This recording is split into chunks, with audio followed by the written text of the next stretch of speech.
carcere di Reggio Emilia, i genitori di Saman sono fuggiti in Pakistan e risultano radicati.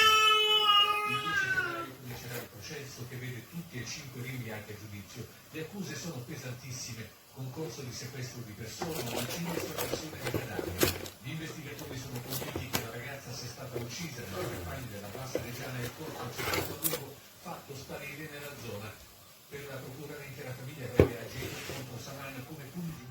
Ma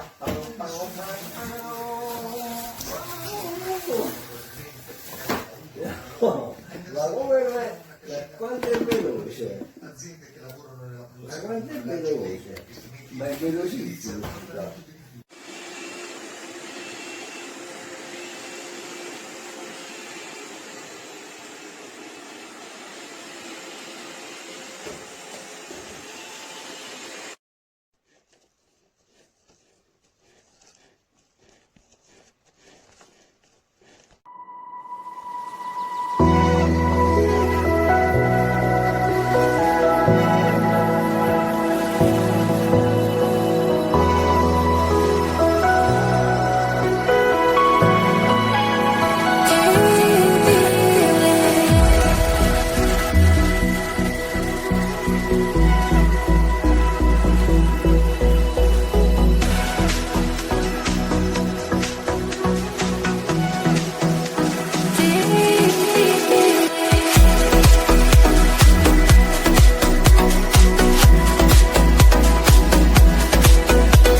Yeah.